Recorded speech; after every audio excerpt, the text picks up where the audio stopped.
Acredito que você, cristão, deva ver essa reportagem e refletir sobre ela.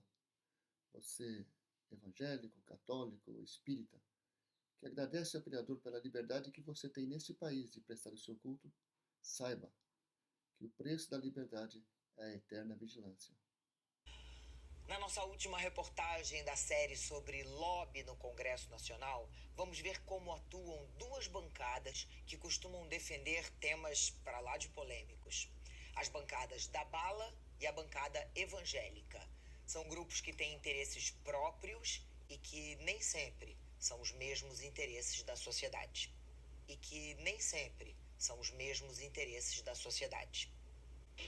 Unidos pelo perfil conservador e por bandeiras como a defesa da família, da moral e da ética, as duas bancadas se unem frequentemente.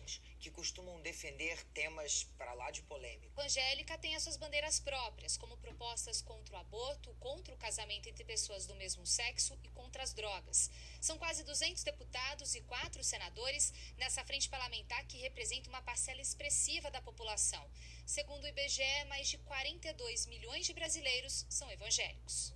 Ou seja, mais de um quinto da população brasileira é composta de evangélicos. Que costumam defender temas para lá de polêmicos. São várias as formas de lobby no Congresso na defesa de interesses públicos e privados. Mas em que medida a sociedade tem sido beneficiada nessas decisões?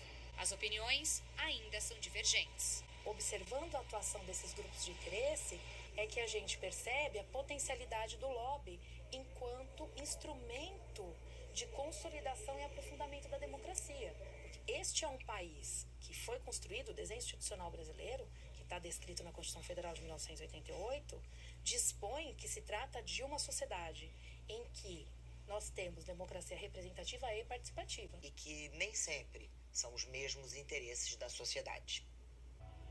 Vou falar sobre isso com a Natuza Neri. A Natuza está em São Paulo. Oi, Natuza, boa tarde para você. Bom, a gente está falando aí de diferentes bandeiras, totalmente, diferentes articulações. E o interesse da população, às vezes,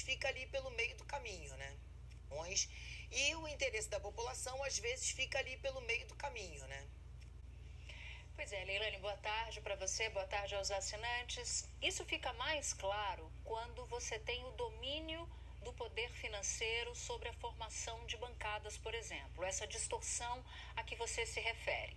Então fica mais fácil entender como é que se formam e como é que se sustentam essas bancadas, esse poder do lobby ou de grupos de interesse. Por exemplo, a gente falava ontem aqui da bancada ruralista e hoje eu queria pensar o exemplo da bancada evangélica. A bancada evangélica, ela não se impõe na agenda do Congresso em razão de poder econômico. Ela se impõe em razão de uma representação de um eleitorado, que é o eleitorado evangélico, que a gente viu na reportagem, e que ele é crescente ao longo das últimas eleições. E que nem sempre são os mesmos interesses da sociedade. Logo, você tem uma espécie de retrato. Muita gente diz que Congresso Nacional, sobretudo a Câmara dos Deputados, ela mimetiza, ela copia a própria estrutura da sociedade, inclusive nas suas injustiças, inclusive naquilo que é deformado.